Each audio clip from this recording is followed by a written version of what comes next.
Hi, good morning. Welcome to Sparkle. And Sparkle is a place where we talk to people, reaching out to ordinary women, extraordinary women, all kinds of women, and letting them kind of use this as a platform to talk about their faith or stories regarding their faith. And today we have Elizabeth Pugh.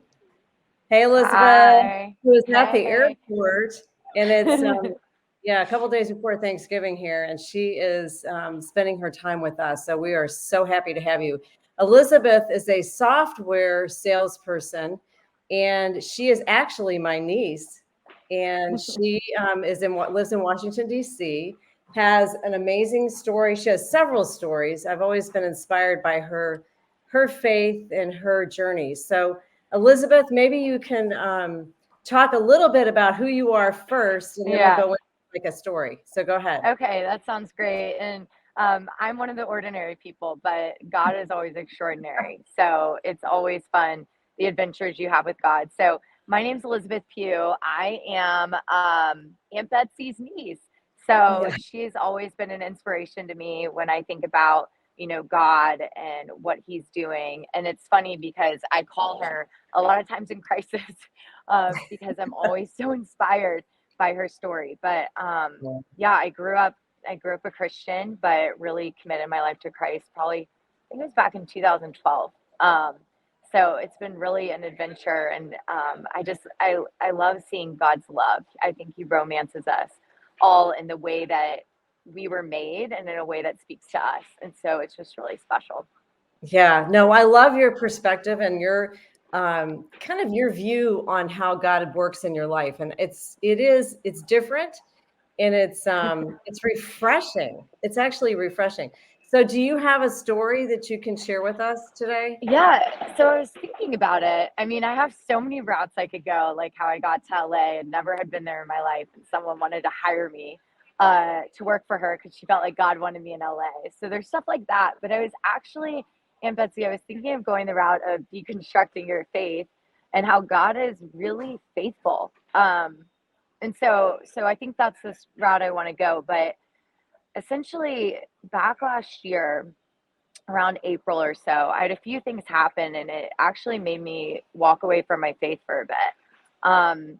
I feel like there's a generation of us back in our 20s and 30s where a lot of people have started to look back into their faith and go, what is it? Who is God? Do I really believe this? It kind of sounds crazy. What is the Bible? And then also just there's the mix too of just frustration or anger or disappointment with where you're at in life. And so last year, I stopped going to church. I think I probably went to church a handful of times. I don't think I ever made it through a service the rest of the year.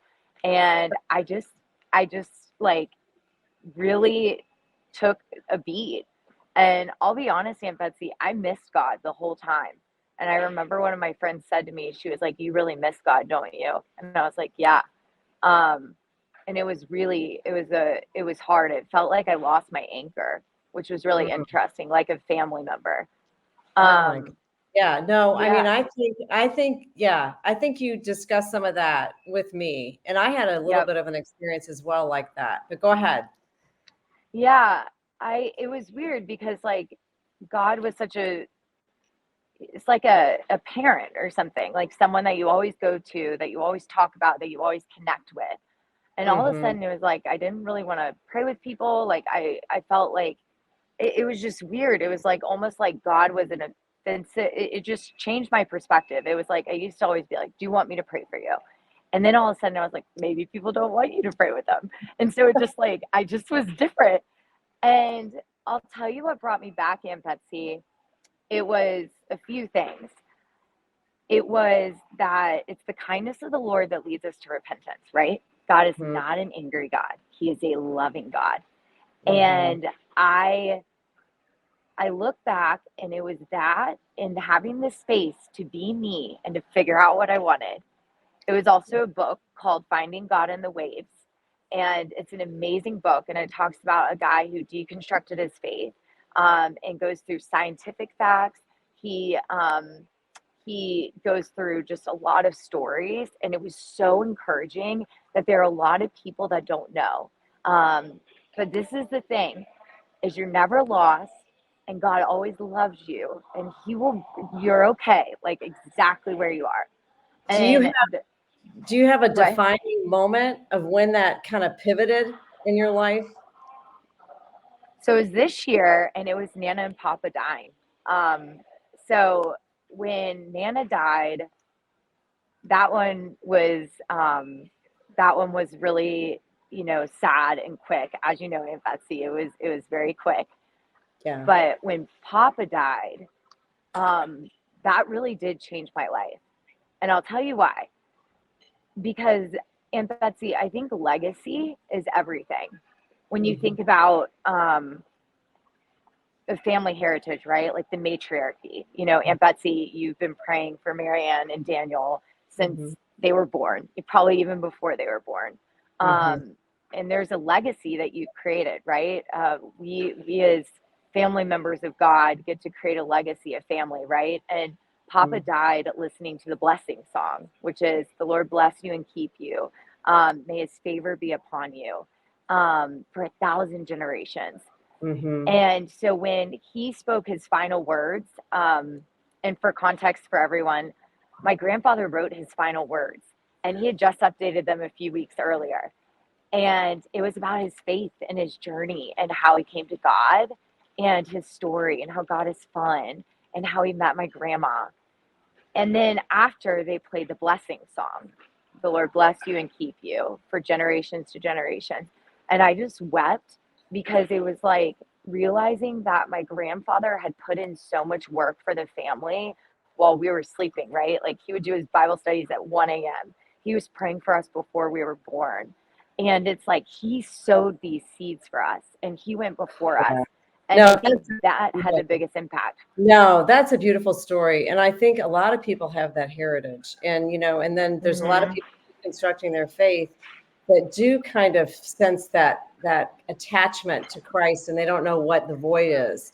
But I love that you address that, the deconstruction of your faith. And I love that you address that God doesn't always have a mean, stern approach to people, Yeah. that he embraces you and there's no shame or condemnation in God or in Christ. So when you Mm-mm. come to him, he's full of forgiveness and love, really. And I think that's how you see him, which is refreshing. Yeah, I So yeah, and I also think for people that don't have the legacy or don't have what we have of like a grandfather who was a pastor for 50 years, I know that's not normal. You can start your legacy now, right? It's a matter of like for those who are single, who are you going to marry, right? mm, Are you going to marry a godly person that aligns with your faith and that you can see being the patriarch of a legacy? Someone who will mm, be praying for your grandchildren, for praying for your kids and leading them in the Lord. Because you can start that now. And so I think it's like that's also important to know is it starts now, that yeah, legacy and who you choose to bring no. into your life. And I think it's more difficult sometimes when you have a legacy because you rebel Yeah. against your upbringing. I mean, most Oh people yeah. rebel against their upbringing. So I think when people find God and Christ on their own, it seems like it's a lot stronger foundationally. So there are two ways to I look at that. agree. There's a lot of stars. You have to come full circle. And you know what? I had to say the same thing. God, are you really real? Or am I just going about this because I know people in my family have done this in the past? And God has to show you in his own way, which is unbelievable. I mean, that's what you have to do, and that's what you're finding. So, Elizabeth, I am so happy that you were able to join us for even 10, 15 minutes this morning at the airport. But do you have one last thing you want to say? Yeah, so the last thing I want to say is that one of the biggest keys to figuring all of this out, right? Figuring out your faith, figuring out your life, making those hard decisions. Because I think also with decision making, half the time you're like, I know what I need to do, but I can't get my heart there, right? And Mm-hmm. God's not a mean God. And I think it's really like praying and asking Him to change your heart, right? If your heart's not even there, you can ask God to change it. But I think the biggest thing is I wrote down, keep God in the loop, not because he needs it, but because you need to be reminded that he saw you the whole time. Yeah. I love that. So yeah. Yeah. I love that. Keep Just, God in the loop. And it's not because of, it's not because of no, him, it's because of you. Yeah. yeah. Get a Hmm. prayer journal, write your stuff out, even if you don't believe in God right now, or even if you're struggling, put it down. So that way, when he does show up and you do see him and you are reminded and you do get back to a place where your heart is where it needs to be, you know that he did it, not Yeah. you. No, And he love will. that. Okay. Well, So, have a safe trip. Good thank to you. see you as Good to always. see And thanks for you. participating with us this morning on Of Sparkle. course. Yeah. Of All course. right. Happy Thank you, Aunt Thanksgiving. Betsy.